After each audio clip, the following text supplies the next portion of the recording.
Alright. Welcome to another of Dev's Deck. I'm your host, Eric, and you're watching SideboardMTG here on YouTube Gaming.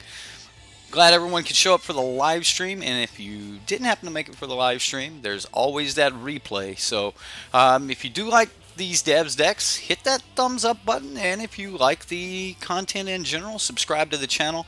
It is going to be Dev's last week of deck tech, so we're going to be making up quite a few of these Dev's decks over the next week or so. He's put out quite a bit here lately, and we've got a bit of content to run, so we've got some Dev's decks to run for you here in the future. So subscribe to the channel if you want to make sure that you can see those when I go live with them, or there will always be the replay.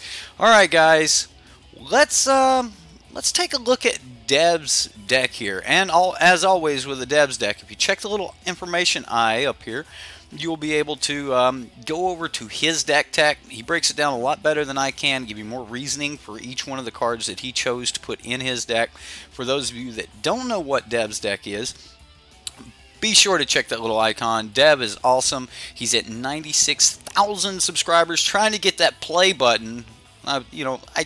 I would love to be able to help him get that play button, right? So if you don't know who Dev is and you just happen to see me somehow, check out Dev. Give him some love. Help him get that play button. I would love to see that, like right over top of where his cats lay. But most of you know who Dev is. He's the guy on the couch that likes Magic and has some cats, right? Anyway, we're going to be playing his Lands Matters deck. Now, at first here, I'm still a little bit curious as how we're supposed to win with the Lands Matters deck. Losing is going to be a little bit harder, I think. I think it's going to be, fairly hard for us to actually lose the game, as, we have a lot of resilient creatures as far as cards like Wayward Swordtooth. This is a 5/5. And once we get a Sin, this could easily become a win con. We've got good blockers like this 1/3 Dryad Green Seeker here that will allow us to put some extra land cards in our hand, things like that. We got Elvish Rejuvenator. Once it's played, it works as a really good chump blocker. And then, of course, if we're getting those lands, eventually we're going to want to Scapeshift, pitch a bunch of lands, go get a bunch more lands, and then we'll have a bunch of lands in the graveyard. Once we have a bunch of lands in the graveyard, something like Crucible of Worlds is going to work really well for us, allowing us to play those lands out of the graveyard. And of course, if we are playing lands out of the graveyard, we're scape shifting, things like that. Tatyova is going to be absolutely terrific, as she's going to give us more life and more card draw for the lands that enter the battlefield. If you happen to have a Tatyova on the battlefield and can cast Escape Shift, it may be worth it to just get rid of all the lands we have. Go ahead and just drop, say, 6 or 7 more lands on the battlefield, gain 7 life, draw 7 more cards, giving us a lot more things to do. And out of those things, what we want is something like Mending of Dominaria, which, it'll mill us a little bit, putting some lands in the graveyard, but then we can return a creature card from the graveyard to our hand. Of course, if we have a ton of land, we're going to be able to play those. And then the third lore counter on this saga is going to return all lands from the graveyard to the battlefield. And at that point, we're looking at being able to, get down something like Multani. I have to do it every time I have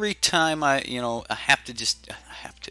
Anyway, Multani Yavamaya's avatar here is going to be huge. Whether those lands are already in the graveyard or they're on the battlefield, he's going to be getting a +1/+1 for each of those lands. And I guess I should just read this. He has Reach and Trample. Now it's 6 mana, but Multani Yavamaya's avatar gets +1/+1 for each land you control and each land card in your graveyard. So Multani is going to be absolutely huge in a Scapeshift deck. And then, of course, if you pay 1 green and 1 colorless, you can return 2 lands you control to their owner's hand, and then it will allow you to return Multani from your graveyard to your hand so we can replay him. He's very recursive, and that's exactly what we want out of you know, a big threat like this. If we can get a ton of lands down, a ton of lands in our graveyard, this very well could be our finisher. We do need to be able to protect him from something like a Vraska's Contempt, V Contempt, whatever it is people want to call it these days. But Multani's kind of what I'm assuming is going to be one of our big finishers. Other than that, we're going to have cards like Sylvan Awakening. If you have 10 or so lands, you can swing with 7 2/2s and, you know, pop them for 14 damage. Those do have reach, indestructible, and haste, so even the lands that we play that turn or have enter the battlefield, those will have haste. Now, if they are tapped, we're not going to be able to get a lot of good out of that, so we're probably going to want this card after a Scapeshift or something of that nature. But yeah, that is the plan here. As far as green or blue cards in the main board, we have Tatyova and 1 copy of Negate. Now, I guess we should speak a little bit about the lands, considering it is a lands matter deck. Now, as far as lands mattering, we have an Arch of Vraska. We have Evolving Wilds, which is going to be absolutely terrific with Crucible of Worlds, because, you know, you can sacrifice this. If you have a Crucible of Worlds back, you can play the Evolving Wilds from your graveyard, go ahead and sacrifice it again, and every turn play that Evolving Wilds from the graveyard. And just keep thinning the deck out so that you're more likely to draw some of your other threats. Now, whether or not thinning the deck out is going to work well with a late game Elvish Rejuvenator, I'm not 100% sure of. But we also have cool cards like Field of Ruin.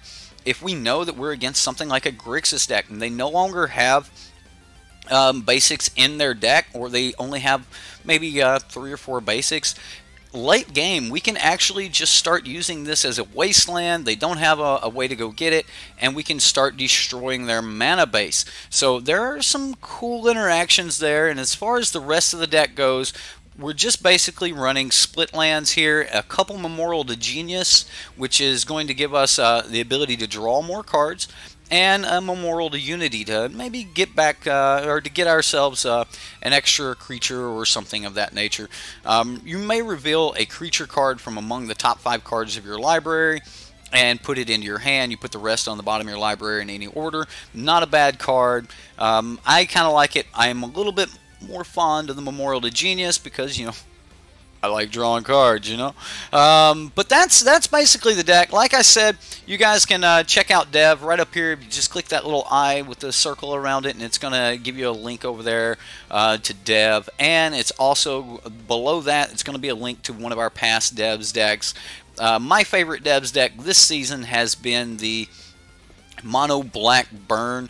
I had so much fun with Mono Black Burn, so that was absolutely a terrific deck. So I wanted to keep that up there for you guys to be able to see it. It's a very cheap deck. It costs you about $8, something like that, and it's actually fairly competitive. We had a great time with that Mono Black deck. So Justin Clay, what's up, my man? You like Blue-Red Wizards, dislike Approach, though. It is good. Bant Approach, Blue-White GPG, Blue-Red Wizards, and 1 Nabin, and Panharmonicon. We each bring 3 decks. What? That seems like a great casual Thursday. That seems like a great casual Thursday. Alright, what's up, Madness? Justin Clay. Mesmerize? Schmesmerize. Rocker, yeah, you missed the live show on the Merfolk we did yesterday. The deck was absolutely terrific. We did lose to, you know, the 4 Sweltering Suns main board deck, but we destroyed everything else. We got to beat the pants off of Mono Green. Oh my goodness, that was so good. Just sticking that Merfolk in front of Stillleaf Champion, going, what? What are you gonna do? What do you got, Stillleaf? That was so terrific. I mean, we destroyed all of the other decks that we played against. But yeah, the 4 mainboard Sweltering Suns Primal Amulet deck, just, oh my goodness, that deck just destroyed us It had all the wipes. Game 1, we ran into like 3 Sweltering Suns and an hour of Devastation or 2. It was brutal. It was so brutal. What's up, Boros Boons? How you doing? Lee Penrose. Howdy, brother. How you doing, good man? How are you doing? I know we got some other people up here. Let me jump up and make sure I'm not missing anyone. Rush stopped in to say hi. How you doing, Sean? What's up? Sideboard, absolutely. Let's take a look at Deb's sideboard. Now, we mentioned not many blue cards in the main board, but here's kind of probably the main reason for, you know, the deck being in blue other than Tatyova. We've got 3 copies of Negate to finish off the playset, a couple Thrashing Brontodons. We got a trio of Thrashing Brontodons, right? And then few Admiral's Orders here. This card is pretty good. I think that we'll end up using something else in the future. But as of right now, this card is very decent. It helps us get around, you know, settle the wreckage, things like that. We have some Sorcerer's Spyglass to shut down some Planeswalkers, things of that nature. Indubitably! Sorry. Vivian Reed here, a great Planeswalker. I am really starting to love Vivian Reed, especially in a deck that has some creatures in it. Her +1 ability is virtually card draw in the proper deck, and then her neg3 is Destruction, which is absolutely terrific. Yeah, you're not going to destroy something on the ground, but, you know, artifacts, enchantments, Lyra, you know, need I say more? And then, of course, if you get her emblem off, like in this deck, if you get her emblem off and Sylvan Scrying, things like that, you're looking at some serious work, guys. Sylvan Scrying, just all of your lands will be 4/4s with Vigilance, Trample, Indestructible, Haste, all the other good stuff. It would be absolutely sweet to get Vivian Reed's ultimate off here. And then 3 copies of River's Rebuke because, you know, he really means it. He really means it. The river is going to rebuke. So if we're going to bring in River's Rebuke, we're bringing in 3 copies of it. We really want to hit this card. And yeah, that's the sideboard, guys. I'm going to jump into some gameplay. We got the shouts out. If I missed anything, just type @SideboardMTG right there in the chat. I'll see it, and it'll bring it a little bit more attention. Chat does seem to move a little bit quick from time to time.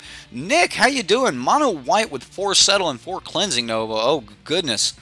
Oh, that scares me, Nick. That scares me. Merfolk's getting better post-rotation. I think the deck is actually really strong right now, and one of the things I like to look at as far as rotation goes is I like to look at decks that are really good on the fringe and then start looking for upgrades for those. So that was why I ran my Merfolk list last night.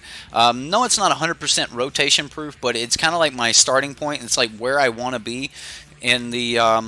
I just don't like the idea of rotation-proof decks because you're building them before you know the new set, and you're building them, running them during the old set. So you're kind of, you know, the old saying, you're shooting yourself in the foot.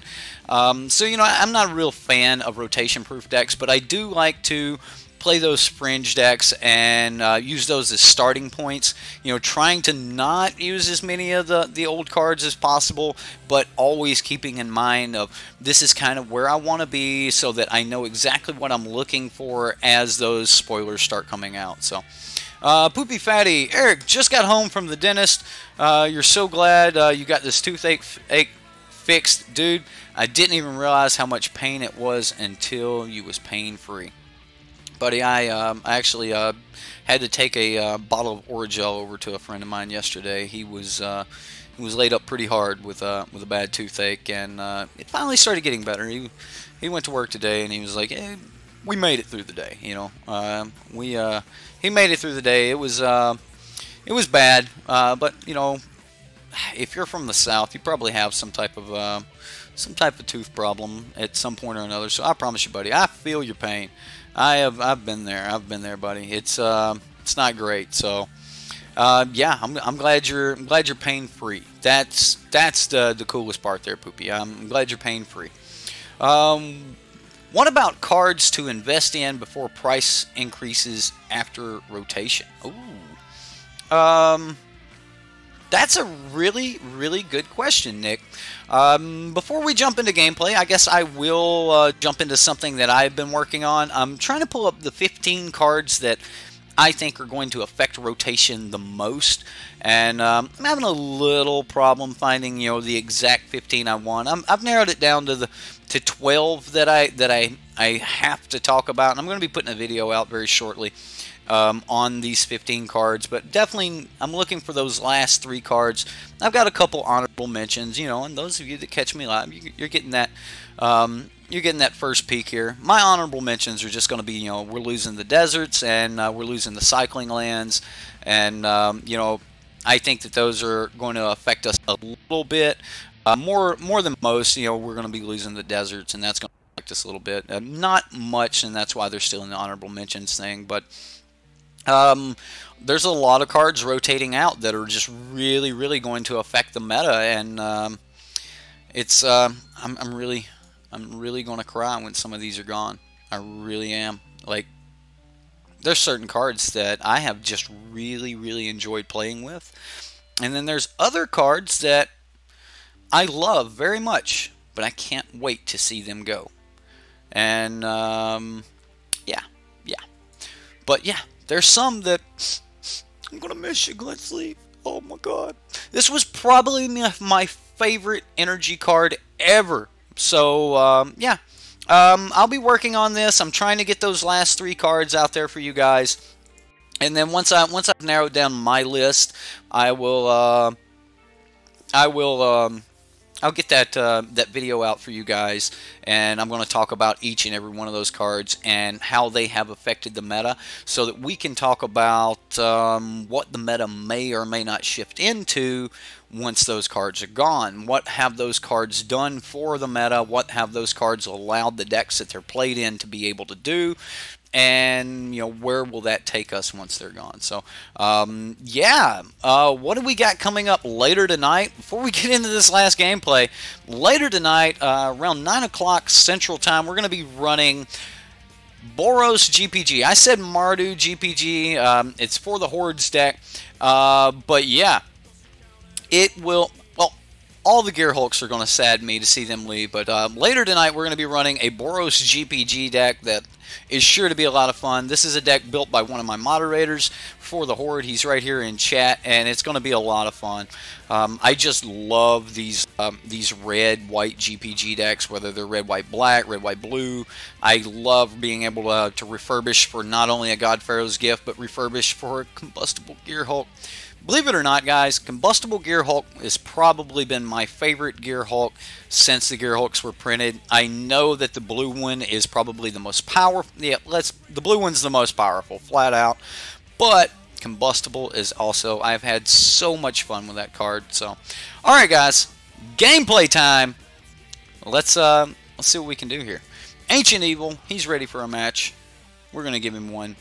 Remember, this first game here, I have not played a single game with this deck. I don't know exactly what we're looking for. I don't know exactly how we're planning on winning. But I do know that this looks horrible. This hand doesn't do anything. Even turn 3's Wayward Swordtooth doesn't allow us to do much. In a hand with Wayward Swordtooth, you're normally wanting just a ton of land. This deck does have 27 lands, so I'm going to trust that the mulligan rate on this land is going to be very good, or on this deck is going to be very good. I'm going to go ahead and mulligan these 2 lands away and assume that I can still hit good things. No green mana in the opening hand here. Again, I don't want to go down. I'm going to keep the mulligan here. I'm going to put that on the bottom. I don't need that right now. We need green mana. The entire main deck, except for 1 negate and Tatyova, is green, so we do need green mana for game 1. So hopefully we'll get into some green mana here and be able to do some things. If not, we're just gonna pray. We're just gonna pray. Hope all goes well. What? You got your toothpicks, got home early, and there's a stream? Got most of the crew here? It's gonna be such a good day, right? What? We've got a 4-color deck already? 4 colors? Wow. All right. Hey, there we go. There's some green mana. I think the best thing we can hope for here is just another land off the top so that we can just play both of them next turn. We'll play a land, play Wayward Swordtooth, play second land. That's kind of the plan here. White, green, colorless, Gift of Paradise. Oh my goodness. Look at this. If near dead lands. Oh, okay, so I want to get out this Dryad Greenseeker here. With him having black, I'm expecting this to kind of get fatal pushed or something, but yeah, we're gonna hope that we can look for some land with our Dryad Greenseeker. Now, I'm going to put a stop in my upkeep. Never mind. We're just going to take that stop out of our upkeep because it doesn't matter anymore. But the idea would have been to put a stop in my upkeep. Let's play a Wayward Swordtooth. We'll play another land, pass the turn, and we just kind of got to hope that we can just kind of get through there. And he's got colorless lands, 4 colors. I mean, he's got all in the world right here with his Botanical Sanctum, Gift of Paradise. I'm guessing this is going to be an hour. Oh, Vraska. That's a Vraska. Yep, that's a thing. She's going to kill our Wayward Swordtooth, so that's not horrible for us. I'm going to just play my Mending of Dominaria, and then we're going to get back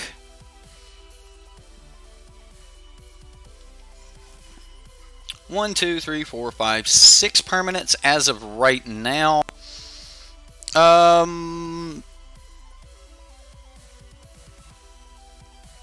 I think we get Elvish Rejuvenator.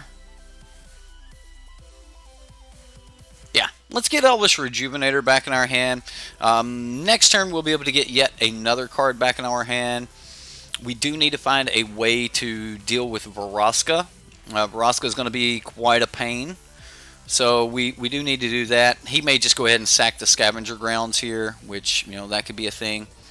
I do want to get Tatyova down as quickly as possible, but I am a little bit worried that he'll just downtick Vraska and Tatyova is going to be gone. But he could also just downtick Vraska on the Mending of Dominaria. So again, I'm not 100% sure as to how we're supposed to win with this deck.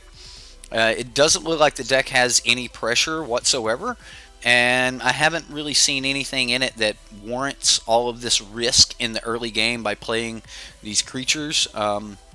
So hopefully the deck will just show me some power that I'm just not seeing. But as of right now, it looks like a ramp deck that's kind of ramping into nothing, which is kind of scary. It's kind of scary. Madness, what are your thoughts on losing Soulscar Mage, Ronus, and Heroic Intervention? I have no thoughts on losing Heroic Intervention. It doesn't get a lot of play right now. The card's very expensive, but I don't have any real thoughts on losing it. I'm gonna get my Dryad back because we can play it. I think we're supposed to play Tatyova here. Yeah. We'll play Tatyova. Another option would have been to sack the Memorial to Genius because we could possibly get that back next turn. As of right now, though, we're not dead. I mean, the opponent has not killed us, but he's still got 3 cards in hand. He hasn't used much removal. I expected him to still be holding removal, just like that. Yep, that's a thing. All these things happen. Deb said it wasn't a finished deck. I watched the deck tech, and I must have missed that part. I know he said, hey, let me know if I, should have put other cards in the deck or something like that. But how would you finish it, Procax, Nothus. As far as Fatal Push goes, I think Fatal Push is going to be, it's going to be good that it's leaving the format, but they reprinted yet another card that is going to be really good as well. Target creature is going to get -X, where the X is the number of creature cards in your graveyard. It's the 1 mana instant speed with Undergrowth in it. I think that card is going to be phenomenal. We've got to be able to beat this Vraska. I think that I want to try to beat this Vraska right now with this Sylvan Awakening. I think that's the route I want to take. I mean, he's got 1 card left in hand. He's going to embalm this Honored Hydra, which, that's a thing. That is 100% a thing.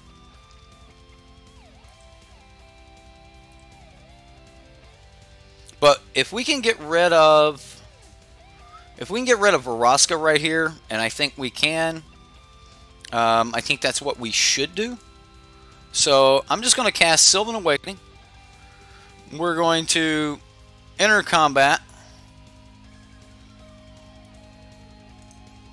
We're going to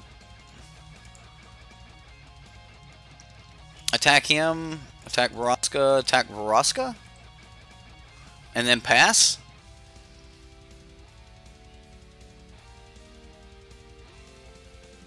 So, yeah.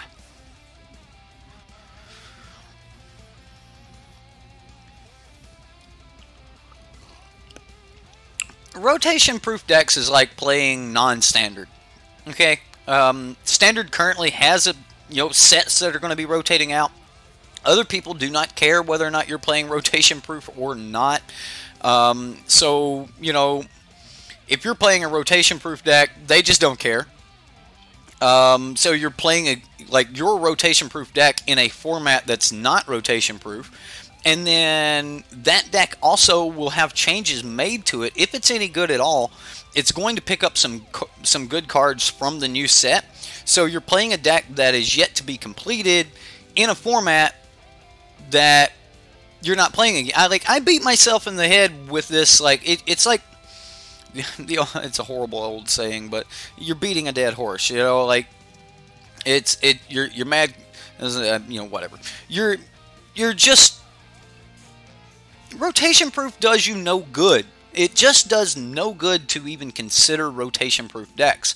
What you actually want to be doing, if you're worried about, where do I need to become rotation, you need to be looking at fringe decks. Decks that are already good right now.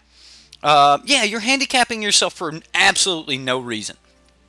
What you need to be doing if you're considering rotation-proof decks, I don't know where this rotation-proof concept came from. Oh, I want to go ahead and sell my cards. I guess I do know. I want to go ahead and sell all my cards that are rotating out. What good deck could I build out of what I have left? First off, a lot of the cards that are going to be rotating out, there's no point in selling them. You're not going to get any money out of them, things like that. But opponent's like, how do I keep from losing this Vraska? Oh no. Anyway, as far as if you're wanting to worry about what's going to happen next, you need to be looking at those fringe decks. What is good right now, but just slightly outclassed by some of the other tier 1 decks that are going to be losing massive pieces. Personally, I would like to look at more of the tier 1 decks and go, is this deck going to survive? Is this deck going to, what would this deck require to be able to survive? What do we need? You don't like playing them until after rotation. Well, Nick, after rotation, you're going to have new cards. So, the rotation-proof deck you have isn't going to be good then either. You're going to have to add more to it or take away from it or something else. Or there'll be another card come along that is so good that it changes the strategy of the current cards that you're playing with. So like, I'm not real big on it, but when you look at, the tier 1 decks and go, hey, this deck is going to be losing this deck is going to be losing that, or this deck is fringe, it only needs a little something more to be just so good it's pitiful, or this deck is fringe, why is it fringe? Because it feels really strong, what is holding it back? Will that card still be here after rotation? Those sort of things. So, that's where I'm at on rotation proof decks. So, a lot of your content providers here on YouTube are going to be, just like Dev said, this is his last week of deck techs. I don't do that. I don't do spoilers. We'll talk about spoilers. I'll bring up spoilers from time to time. We'll talk about them as we get something really nice. I'll pull them up from time to time. We'll do some shows on spoilers. But overall, I'm not going to just turn my content into, spoilers for the past month, because, there's every YouTube content provider out there for Magic is going to be doing spoilers and stuff. What I'm going to be doing is I'm going to be doing meta analysis, things like that. We're going to be looking at those really good decks. Jansen Jorgensen, long time, sir. It has been a while. I'm going to be looking at those decks that are going to be losing massive pieces. We're going to be talking about, will this deck survive? Will this fringe deck, will it be in a much better place after certain cards have rotated, stuff like that. So that's where I'm going to go with my content, while everyone else is doing spoilers and things like that.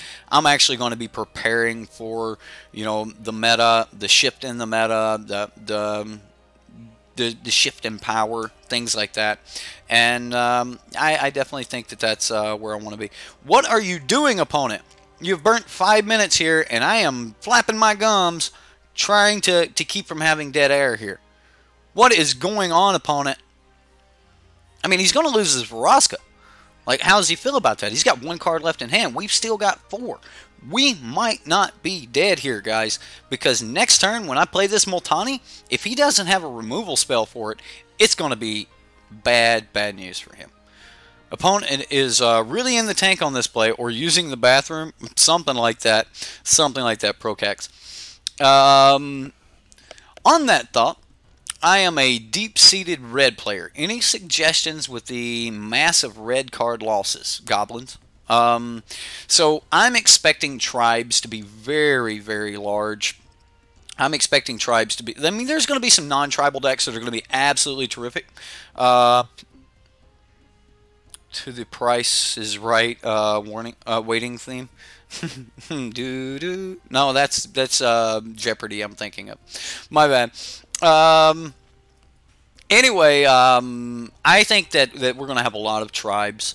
I definitely, exactly what Madness said. You're going to have a Goblins deck. We've got some really good Goblins coming up.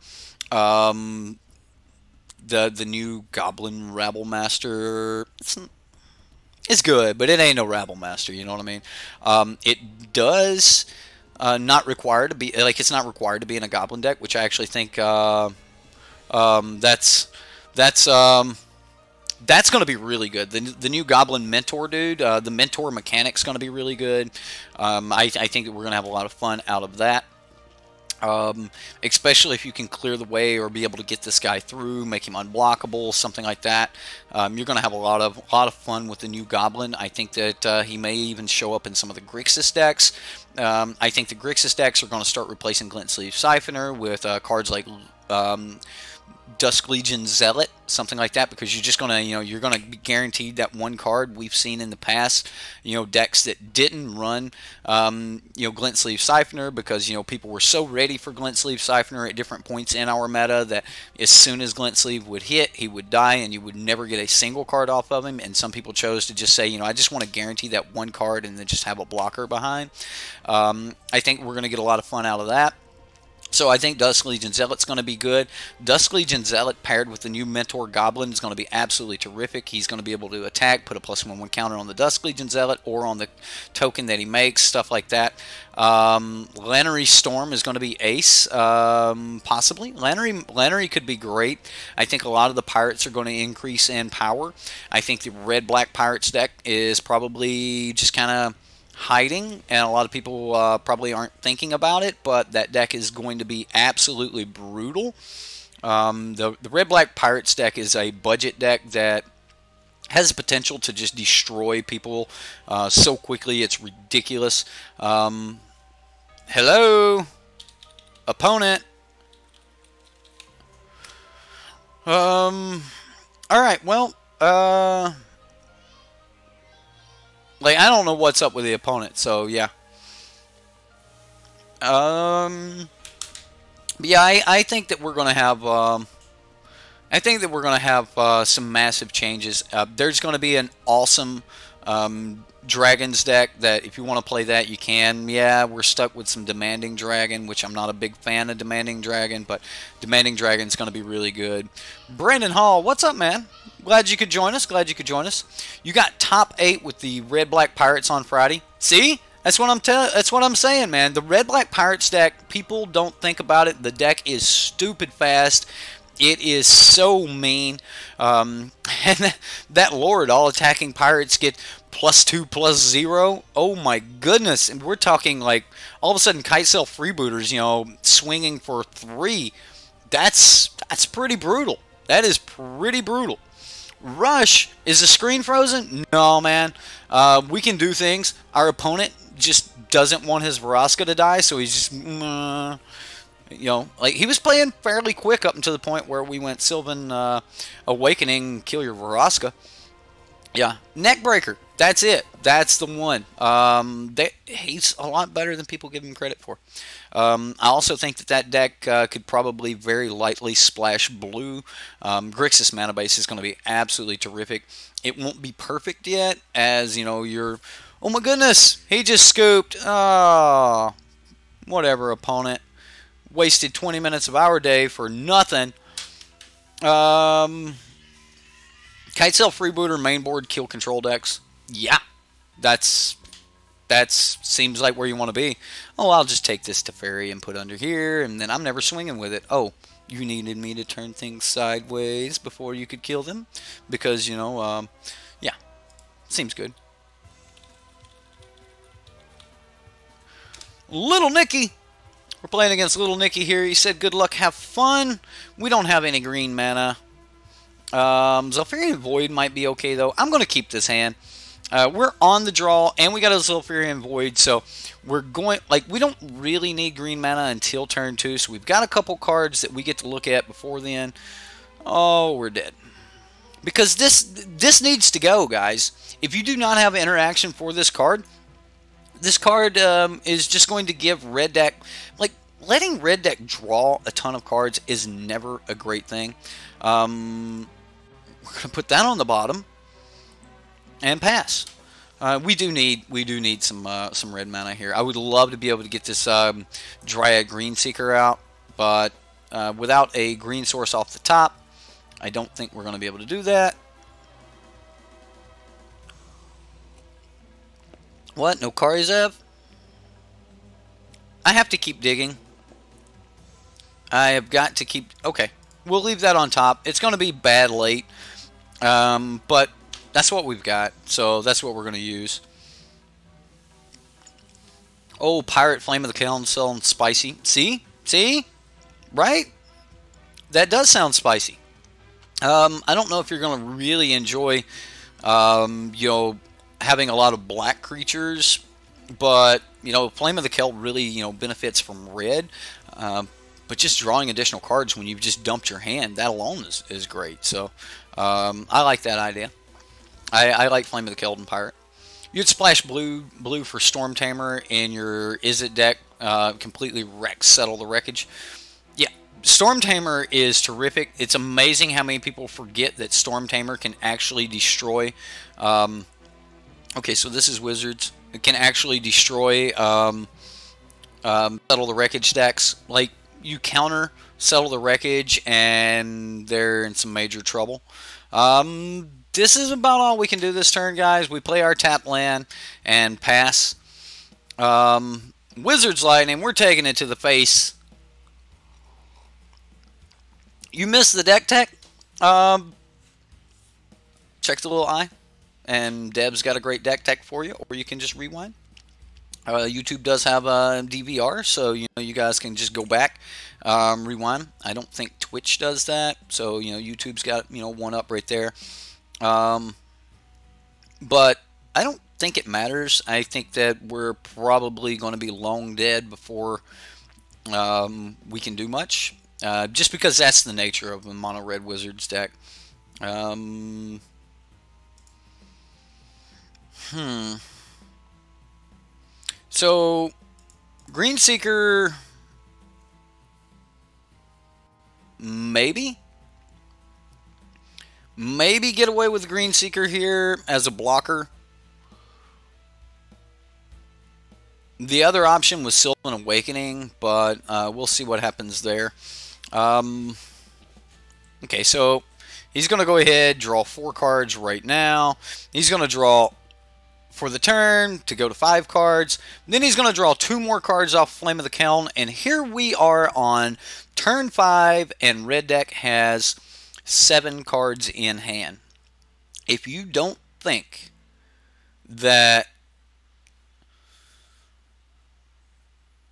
Bomat Courier is the reason red deck has been great, like a lot of people, oh Hazard, oh Hazard, oh Hazard. No, it's not Hazard, guys. Yeah, Hazard's bad. Hazard's very bad. Hazard can just kill you. But it is Bomat Courier refilling hands that actually make this deck what it is. Did you see this? That's all from Bomat Courier, guys. That is all from Bomat Courier. Alright, so what could we possibly do here?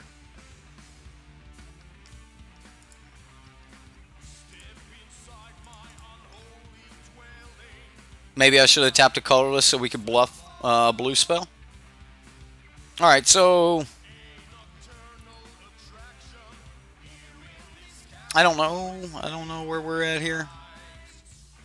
Goblin Chain Whirler. He does things. Goblin Chain Whirler, the turn that the Flame of the Keld goes off is just absolutely horrible. Yeah, I could have tapped to maybe get a land off the top, but we're dead on board. We're not getting back to our turn anyway, so no point in that. All right, so how do we increase our odds against the mono red deck?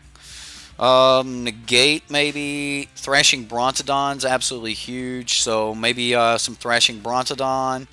I'm going to take that over Elvish Rejuvenator. Elvish Rejuvenator is great, but I think that I want the Thrashing Brontodon. Vivian Reed might be okay. I actually want some Admiral's Orders. I would love to be able to counter something. So I'm just going to get rid of all the Elvish Rejuvenators and 1 Sylvan Awakening. We could probably get rid of all the Sylvan Awakenings too. No, Spyglass cannot stop Flame.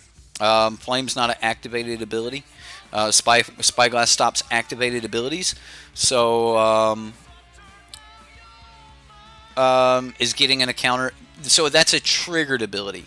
So you'll trigger the ability on the card, then you'll have to go from there. So no, Spyglass won't stop that. So, I mean, we can keep the hand. It's not the greatest thing in the world, but I don't think that we're going to have a good hand here. So, yeah. I just don't think that we have a hand that can fight this mono red wizards. Like, I don't think that this deck could possibly construct a 7 mana or a 7 card hand that could be competitive at all versus this deck. Well, we don't have much going on here. I mean, we might be able to stop a Wizard's Lightning or something like that, but he'll still hit a Paralysis trigger and punch us in the face for 2, but we can use Negate to stop 3 mana. So, we'll see what happens.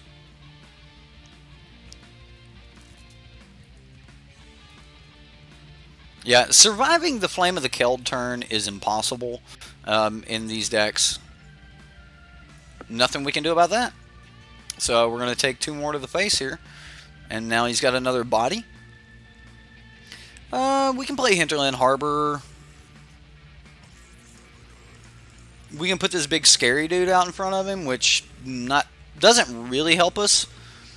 But we can still... Oh my goodness, I could have played another land. Oh, I forgot. Big scary dude lets us play another land. On-Crop Crasher. Maybe we'll get lucky and he'll exert anyway. Doubt it. Yep. Oh, punished. I got punished.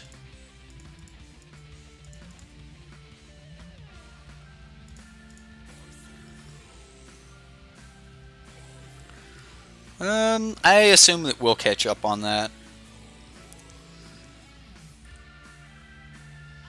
I mean, we would have not had this in hand. 1, 2, 3, 4, 5, 6, 7, 8, 9, 10. We'll see. What's up, Kenneth? How you doing, K-Dog? Yeah, it was definitely a punt. I forgot that we Wayward Swordtooth. I don't think it's a punt that's going to affect us much, as unless we draw quite a few lands, we're not going to be able to make a difference out of it. And what I mean by that is, yeah, good game. Yeah.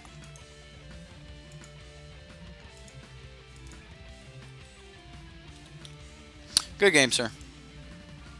I'll let you do your damage. So, yeah.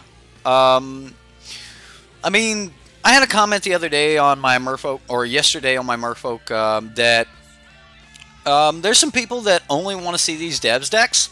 So I'm going to go back to running the Debs decks. I'm going to go back to trying to hit all of them, that sort of thing. So some of you that are not fond of Debs decks, get ready for it. I am going back to that because I know that there's a huge part of my viewer base that does like Debs decks. But this particular deck is one of those decks that kind of got me away from running absolutely all of the Debs decks. But then I got to thinking about it, and I was like, that was kind of my original point, was we needed to be able to show which ones were worth dealing with, which ones were not. I was originally trying to, just make those choices on my own. That's why I ran the Mono Blackburn. That's why I ran the Mono Blue Wizards deck, because I believe both of those decks were actually very well constructed. And please understand that I am not saying anything bad about Dev. Like I've said many times, there's normally only one or, between 1 and we'll say 5 at the greatest, right? Tier 1 decks in a format, and someone who puts out, 20, 30 decks per block is not going to be able to build 20 or 30 Tier 1 decks. It's just not possible. There's not, 20 or 30 Tier 1 combinations. I'm keeping this hand. We have our green mana. Yeah. We'll keep this. We don't have anything going on. I don't think we were ever going to have anything going on. This deck has a lot of cards that just don't do anything. Yeah. Originally, I just didn't want to play decks like this. I just wanted to skip those and bring you guys the decks that I thought were good. Because I was thinking to myself that, if I'm playing these decks and I'm showing people that, this deck's, we have a saying here on SideboardMTG, this deck is butt, Wizards is butt, but yet Wizards is actually probably one of the better decks that you can get. We'll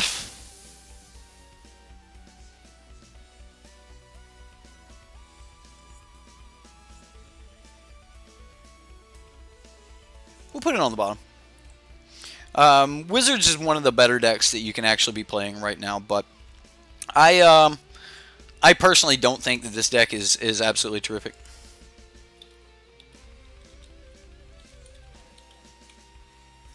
The deck's just got a lot of cards that just do absolutely nothing. You're not actually advancing the board or something like that. So, yeah, well, it's a deck. It is 75 cards put into a list, and unfortunately, I think that's where this deck is. And like I was saying, I originally didn't want to play decks that I didn't think were good because I was afraid that I would be, for better or worse, showing, hey, look, this Devs deck is butt, and I didn't want to do that, but then for the most part, that was kind of the whole point of my content, was to show you guys which ones are good, which ones are bad, what I think you guys should play or shouldn't play. I'm going to play this Elvish Rejuvenator here. We'll see what happens.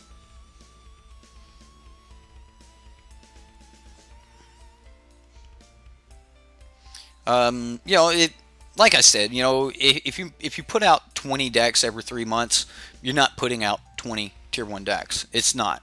What Dev is doing, though, is he's bringing you interesting concepts, things like that, maybe, to help get the innovation spirit going or the innovative spirit going. I think we can get away with just Memorial to Genius here. We've already got some green sources, and I would just rather another Memorial to Genius. If anything, it may give him a reason to Field of Ruin something. Field of Ruin, not bad. I mean, we'll put the Field of Genius in the graveyard. We'll go get another card, and we just mainly just wanted the blue source. So Hinterland Harbor would have just been a blue source for us. So that was why I got that. All the Tatyovas in the world.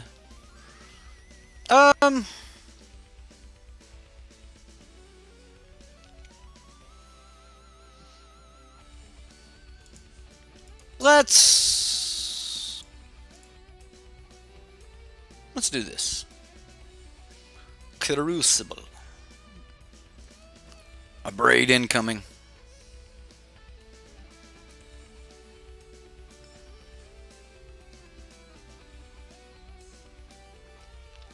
I mean, I don't think he Field of Ruins here. I wish he would.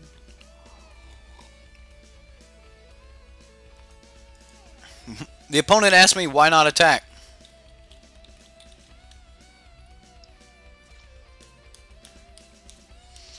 The opponent goes, why not attack? What do you mean, why not attack? Why would I attack? Right? What's up, Jason? How you doing, sir? What's happening, Captain?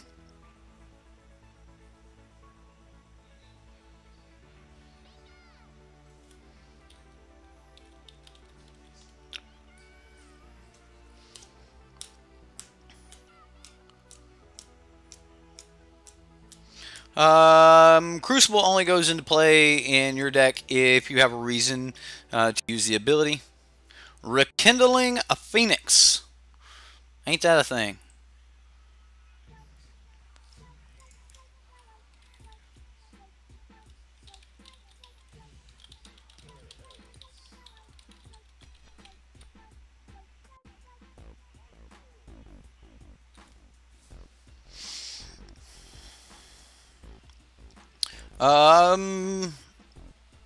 Do I do any decks off of my Reddit or just from Patreon? Most of the time we do Subscriber Sunday. It was Labor Day weekend this weekend, so we did not. This weekend was supposed to be the Fall of Thrawn, and we didn't have a lot of submissions for Fall of Thrawn. Turns out that card is butt. You know, that card's not really that great. The best way I could figure out to use Fall of Thrawn, and I was trying, was to just have a ton of 2-drops in the deck, and then just, you know, try to flood the board, and then just like hit 5 mana and destroy all lands, and just try to go from there. But apparently, you know, Fall of Thrawn's not really that great.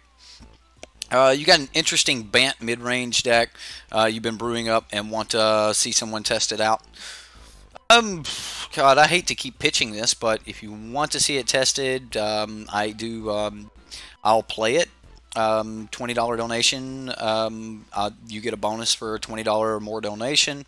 If you donate 50 or more, I'll run an entire league. So if you guys want to see me play something in particular, I'll do that. If you're a patron, I'll run 1 deck a month for you for all the $10 patrons. So.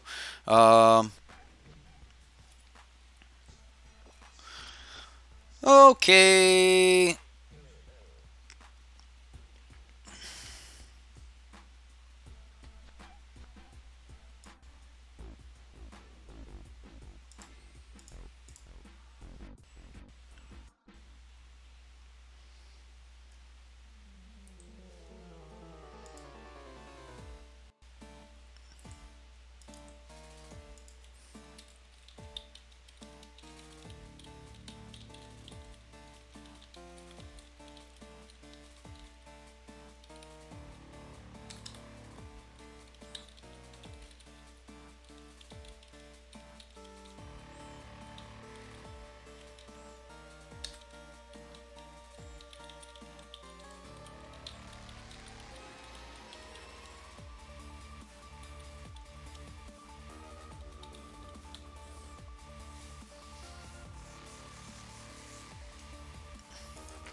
Um.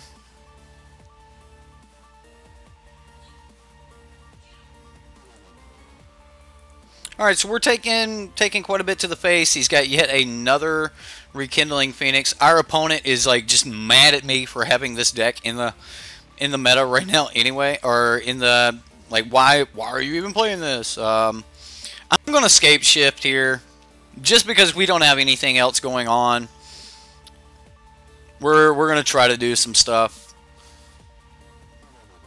We've got 2 turns left and we're just dead, so we're gonna get rid of all of these. We're gonna get Zephyrian Void. We're going to get Evolving Wilds. We're going to get Arch of Araska. We're going to get Hinterland Harbor. Now remember, we're going to put that on the bottom of our library. And then we're going to get back Memorial to Genius and Forest. I could have gotten back 2 cards that were going to come in untapped, but yeah.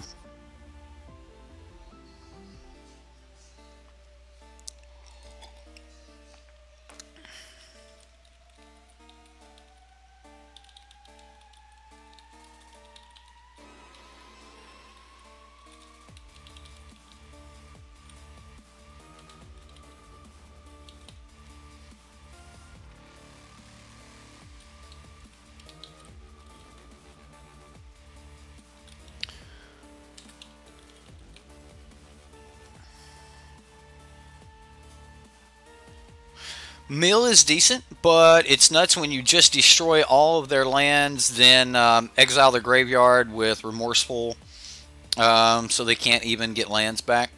Okay, that seems good.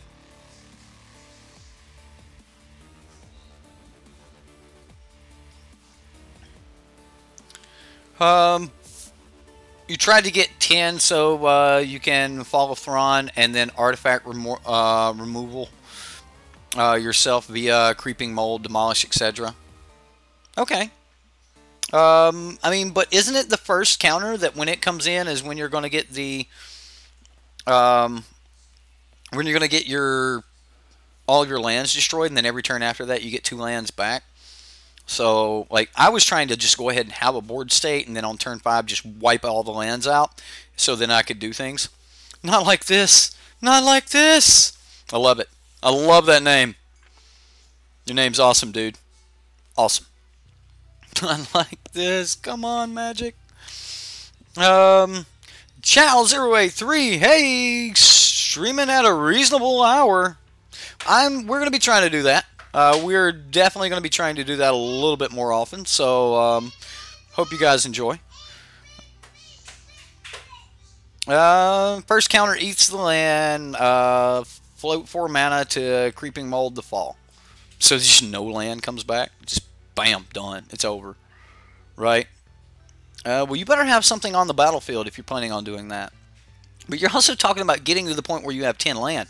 How are you going to survive a deck that is built around Fall of Thrawn and Creeping Mold? How are you going to survive that? When you have that deck built, how are you going to survive to turn 10? Like, is my question. I mean, you've got Teferi decks taking infinite turns on turn 6. You've got, Wizards decks killing you on turn 4. You've got, red-black decks just providing constant threat throughout the entire game. You've got just a ton of really, really mean decks out there. How are you getting to turn 5? Or turn 10? How are you getting 10 mana down? Red-green with 3 Sweltering Suns and 3 Hour of Devastation. Yeah, we got you. Hour of Destruction, Hour of Devastation. Oh, no! Well, unfortunately here, ladies and gentlemen, dead on board. Maybe not. Maybe we're not.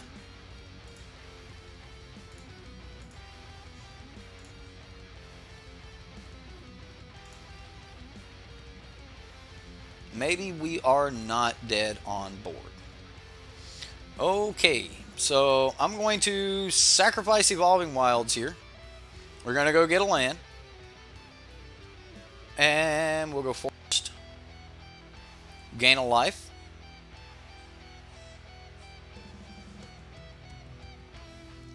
Draw a card.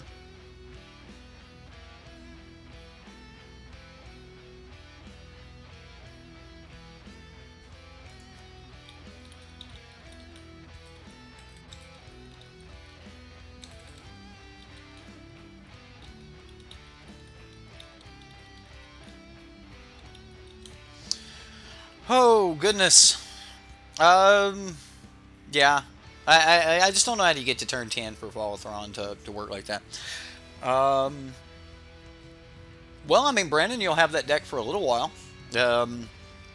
Both Sweltering Suns and Hour of Destruction are rotating out, so, I mean, that's a thing. Kinder, hey, how's the lamp doing? Lamp is great. Still waiting on the bulb. You'll email me the deck list? Awesome. Jack says he's going to post his deck list on Reddit.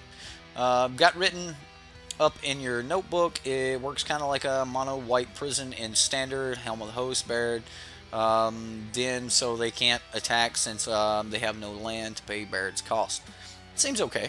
That does. That seems okay. So I'm going to play an Evolving Wilds here. We're going to gain one more life. Now, the only thing this is going to do is give us a little bit of protection against Walking Ballista. So, we'll just grab a blue source here. We'll draw yet another card, gain another life here. So, yeah.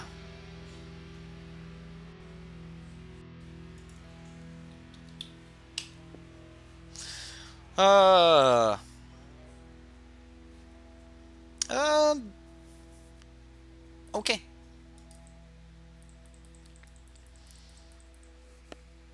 If we can maybe Scapeshift one more time. Uno más tiempo. Uno más tiempo. We might be able to make it there. We'll get rid of land. Yeah. I mean, considering, you know, lands or whatever.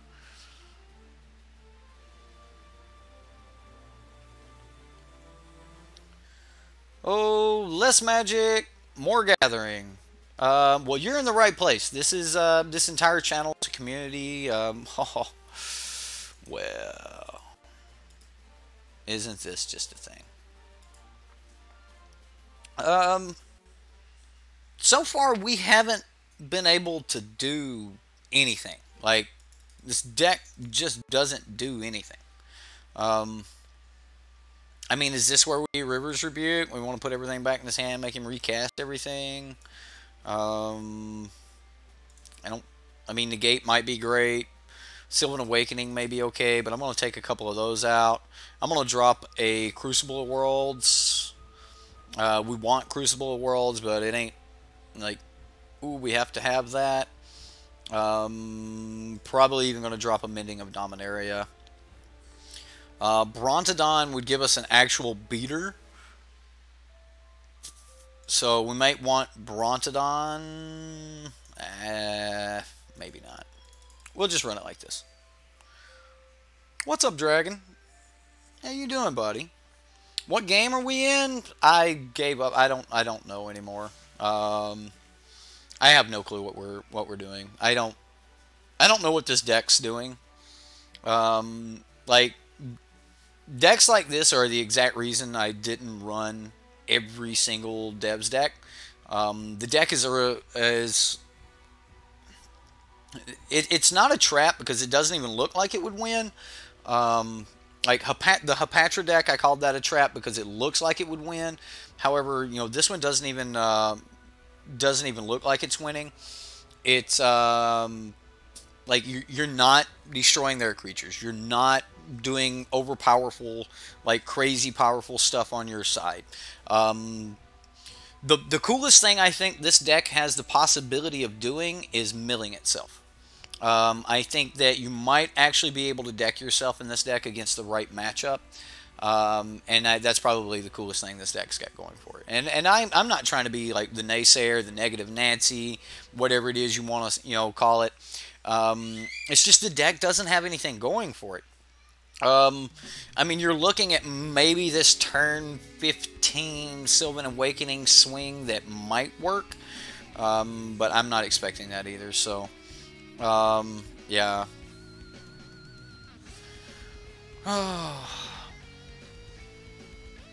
Selesnya looks like it's going to be a lot of fun, Jack.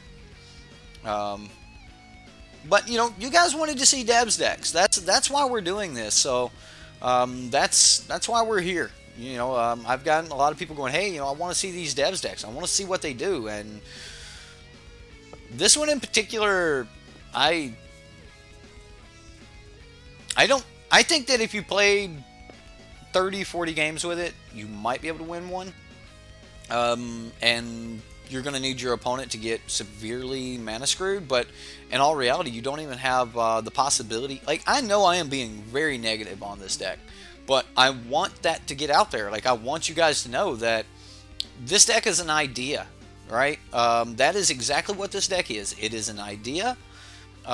It's got some parts to it. It's got some interactions. Maybe you'll see 1 or 2 interactions in the deck that you like, and then you can build around that. But all in all, as a whole, I don't think that this deck's where anyone wants to be in standard or after rotation.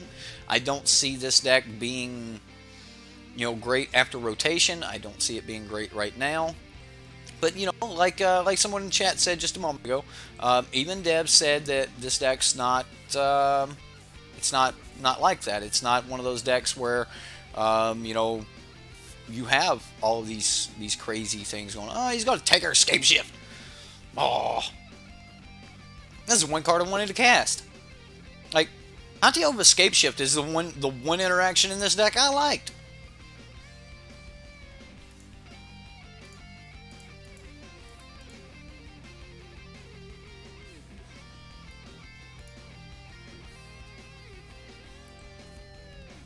So, wonder if that stacks. If we top deck another land, can we just play all 3? Yeah. You're going to make this deck great again? You do it for the Horde. You do that. I want to see you make this deck great. I think Tatyova Scapeshift could be a thing. I really do. Like, this right here is like one of the best plays the deck's got going for it. Just land.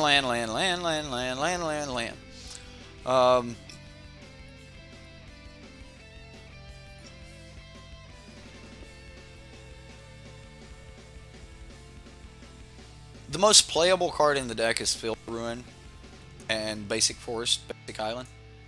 Those are the most playable cards in this deck.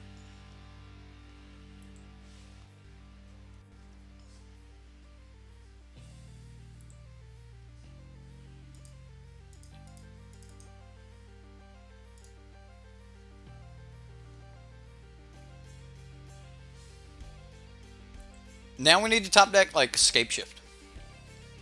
2 more permanents for a sin. And now we still need 2 more permanents for a sin.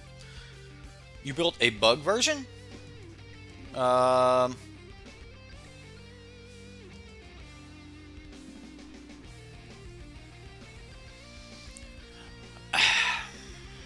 There's the Vraska's Contempt.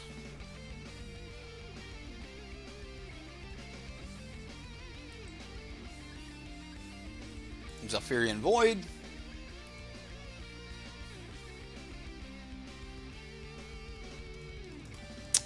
One, two, three, 4, 5, 6, 7, 8. This will be 9.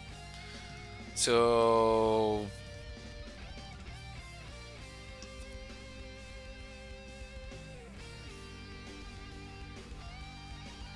I guess I just need more things. So I'm just gonna, yeah.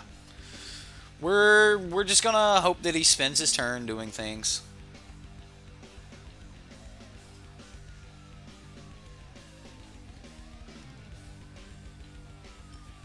It's on the Reddit. I'll check it out. I will check it out, good man. I did. I bottomed it. I bottomed it. Ooh. He's making constructs. He's making constructs. Serpapard rotating is going to make you sad, Panda. Yeah, I like Serpapard. I mean, you still got Carnage Tyrant. You still got Carnage Tyrant.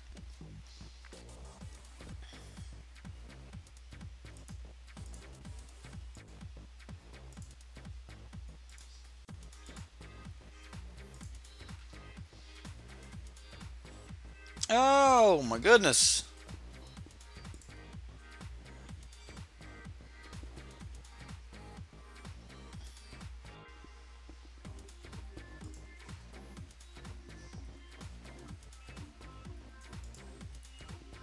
I think we just pass again. I mean, we're... You know what? Let's rebuke. Let's just rebuke the river. I mean, we need to do something, right? We have to do something.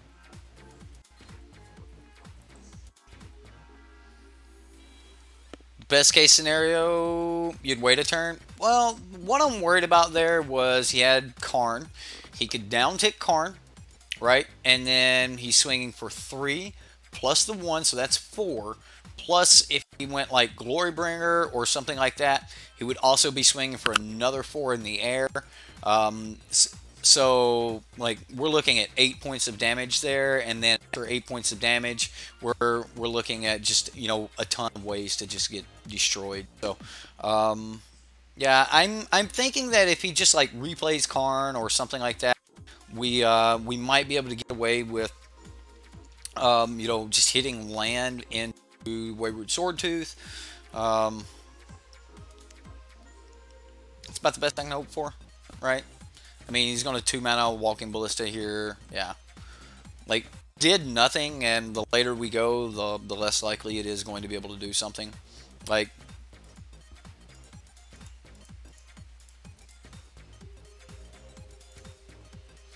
Alright. So here's Vivian.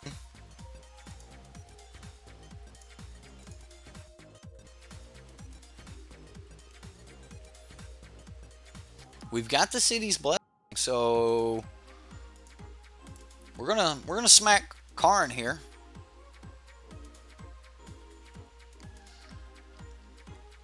Vivian's probably the most playable card in the deck. This is great. Walking Ballista here.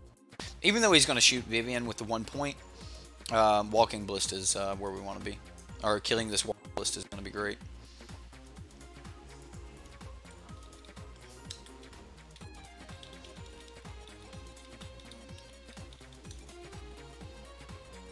Oh no, he's just going to shoot me. I can't believe he just shot me and not Vivian. I assume he's got another way to deal with Vivian.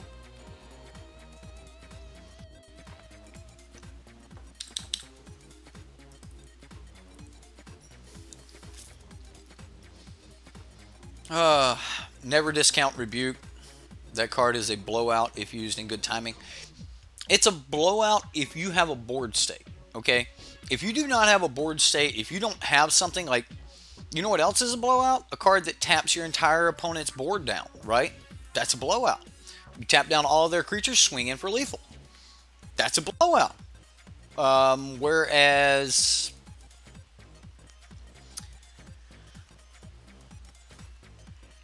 River's Rebuke, when you have nothing on your side of the board, is a stall for time, not a blowout. Just saying. Oh, look. He gets to gain control of this, smack our Vivian Reed with it, and then sack it.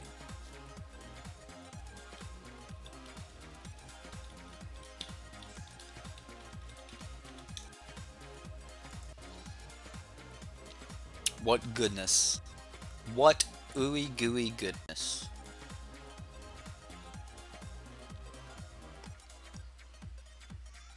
Did he just play Walking Ballista for free? For nothing?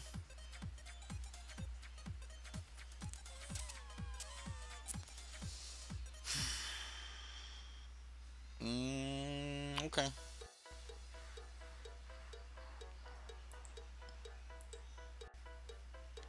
Bye. Bye, Wayward Swordtooth.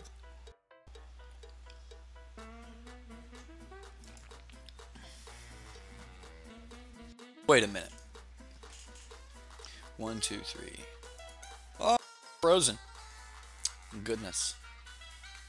1, 2, 3, 4, 5, 6, 7, 8, 9, 10. Yeah.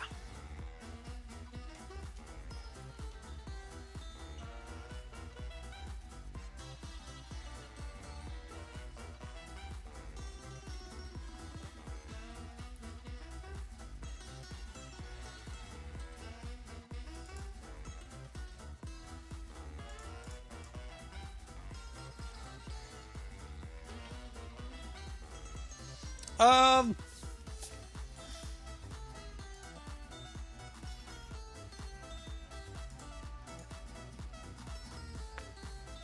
I'm just going to thin my deck a little here. I mean, we're going to be thinning his a little too. But we'll just grab a forest. And then the only land in our graveyard here, we'll just bring that back.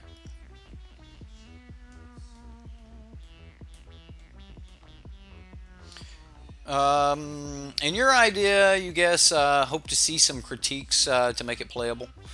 Blackblade Reforged, I'm not a fan. I mean, the card's really powerful, but I'm still not a fan. It's just not powerful enough, in my opinion. There you go.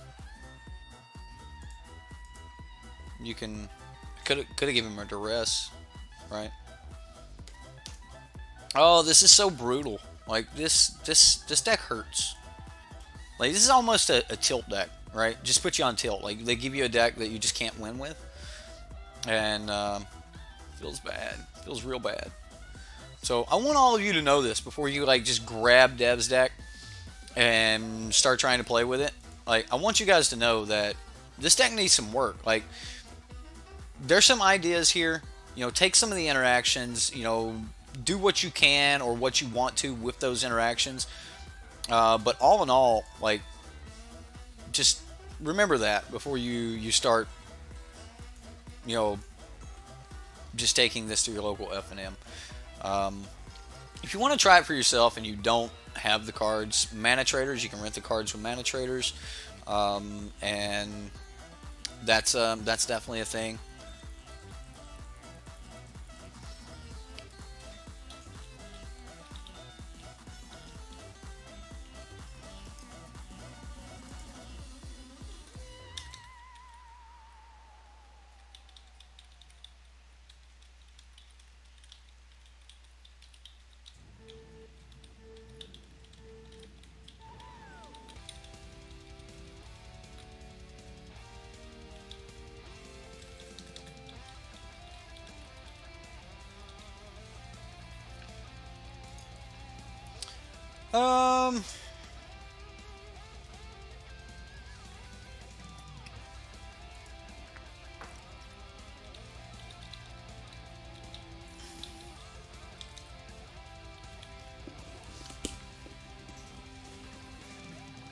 All right.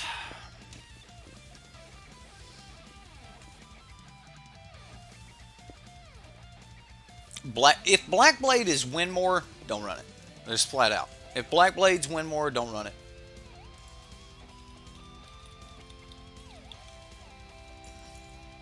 Like, if the deck like uses Blackblade to some like broken ability or something, then awesome. But if it's just win more, you just don't need it.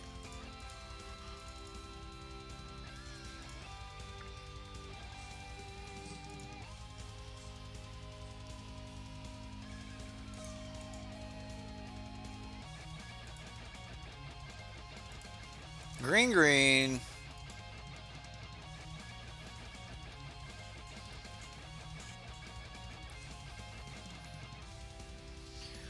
Okay, so we can get back something like Wayward Swordtooth. Give us a blocker. Yeah, we want Wayward Swordtooth back. So we'll say okay on that. We'll play the Swordtooth. It can block now. It can attack. We don't have another land in the graveyard somehow. So... But at least we can block. We can attack if he doesn't have a kill spell. BBL? Class is starting? Well, take care, Jack Breacher. I appreciate you stopping in, man. Nice stream timing. You needed background talk. Hey, that's what these midday streams are. Well, I know a lot of people are at work, things like that. You know, we're just doing a little something. This is going to be the last game of the day, though. Like, you'll hear me when Dev puts out a deck that I absolutely love, guys. I am all over it. I'm like, guys, you got to get this deck. It's only $8. You got to buy it. You got to check it out. You got to play it. It's great. Take it to F&M. This is the real deal. But I'm not going to blow smoke up your skirts. If the deck's no good, I'm not going to tell you it's good. So, flat out, like that, it's my channel. I am allowed my opinion, and this is my opinion. I think that there are some really, really cool interactions in this deck. I really do. And I think that with the right cards being printed in the next set or the next couple sets, we might be able to get something out of some of these interactions. But more likely than not, this is just, you know, one of those things. Maybe play it at tabletop. If you have the cards, put it together, something of that nature. But for the most part, I'm just not a fan here. Just not a fan. So, Poopy Fatty, heal engaged. Thank you very much, sir. I appreciate it. Much love to you, man. As always, you know, you're always doing great things for me, man. I will check out the decks. We will go look at the at the Reddit. For those of you that are patrons, on Wednesdays is going to be the days that I do the private. Like, I've changed my private stream. I finally figured out what I want to be doing with the with my private stream for my patrons. And we're going to be doing Wednesdays surfing Reddit. So I'm just going to pull it up as a private stream. I'm going to stream it to, you know, the patrons, and I think most of you are patrons. But it's an unlisted stream. I'm trying to find a way that we can actually contact all of the people in chat, all the people that are members, things like that. I'm trying to find out a way that I can, like, do a private stream for members only. YouTube hasn't really given us a way to do that, so all of you with the green text, we would be able to do a private stream for you guys. But for the most part, we're just going to be doing surfing Reddit, and I'm going to be pulling up, you know, our Reddit, our SideboardMTG Reddit. We're going to be you know, looking over those decks that you guys have created. We're going to be giving some feedback on those. At first, it's going to come out as an unlisted stream, so all the patrons will get that beforehand, and then after, you know, a few days, probably, you know, early that Sunday, I'm going to pull up and make that Wednesday's private stream. We'll make that public for everyone to look. So, VJ Van Zeller, what'd you think of the deck? Lands Matter is bad. Yeah, Lands Matter is bad, bro. It is. The deck was, like, there was just nothing going on in the deck, man. But VJ, nice to meet you, man. And I was just trying to keep you from swinging when I didn't swing. Like, I wanted to make the deck survive as long as possible so we could show more of the deck. But yeah, yeah. It's just that sometimes they can all have videos saying very similar things. It's always different here. That's why we love SideboardMTG. I mean, it's YouTube, man. It's YouTube. There's only so much content you can provide. So, I mean, you know. But yeah, hey VJ, thanks for whooping my tail there and showing everyone what happens if you take this deck against red-black mid-range, red-black aggro. You get thoroughly stomped That's what happens. It stomps you. I think this deck actually gets stomped by like everything, but I'm going to beat it in the face one more time. I'm going to say there's good interactions in this deck. There are some really sweet interactions. Wayward Swordtooth, Crucible of the Worlds, Evolving Wilds. Cool interaction. Field of Ruin, cool interaction. Like being able to play those over and over and over again multiple times. That's cool. Crucible of Worlds, Evolving Wilds, Tatyova. That's a cool interaction. Maybe you want to build the entire deck around some of those. Everyone should, yeah, okay. We'll show that. Everyone, like, take this deck with, you know, a sifter, you know. Sift through the deck, find those parts of the deck that you want, that you like, that you think may or may not be good, and then go from there. But overall, I do like the interactions here, but I don't think that the deck uses Tatyova or Multani to the best of its abilities. So, you know, that's where I'm at on it. VJ, thank you for the subscription, man. Much love to you, and I promise you, not all of my decks are like this. We play a bunch of different stuff here, so, you know, some of them might be able to beat your red-black aggro, some of them may not, but, you know, whatever. I think that you know, you've got some good stuff here in the colors. I think that there's some stuff that we might have been able to do. Would I even worry about spicing this deck up? I don't think that it's actually fringe enough. I don't think that it's good enough on the fringe side of things to actually worry about spicing up. I do think that we did get to showcase some cool interactions. That's what I think that we got out of this deck. You know, and Dev put all of those interactions into one deck, which is kind of cool. We got to see all of these different things happen, and we got to see the power level of those interactions. So maybe you can find ways to increase the power level of some of these interactions. Maybe not. I don't know. Personally, as of right now, Crucible of Worlds, you know, you turn 3, you're not going to get anything out of it. There's a creature that has the exact same effect, Raminop Excavator. Raminop Excavator, you know, will at least put something on the battlefield that turn. So, you know, that's a thing. Maybe, maybe not. I don't know. Either way, that's all I've got for today, guys. I will be surfing Reddit, and we are playing Boros GPG. Boros GPG. We're going to be playing some Boros GPG later tonight. Now, this deck is probably going to be pretty mean. All right, just saying, this deck's probably going to be really, really mean. We're gonna be bringing back some God Pharaoh's gifts, which will give us back, you know, Glory Bringers, Angels of Invention, Cataclysmic Gearhulks, Combustible Gearhulks, Meteor Golem, or our favorite.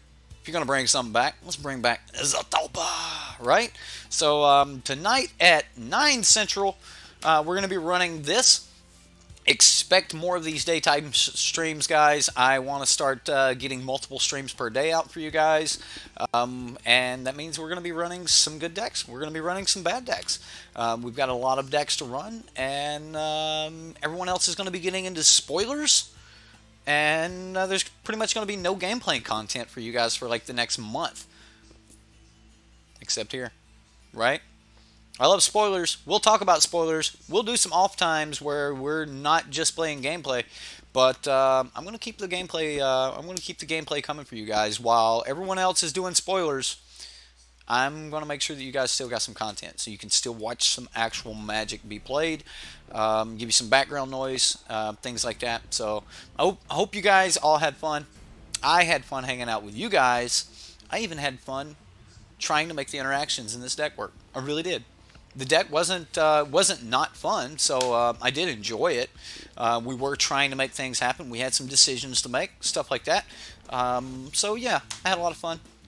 Hope you guys had fun. We'll catch you later tonight here on SideboardMTG, YouTube Gaming. See you next time.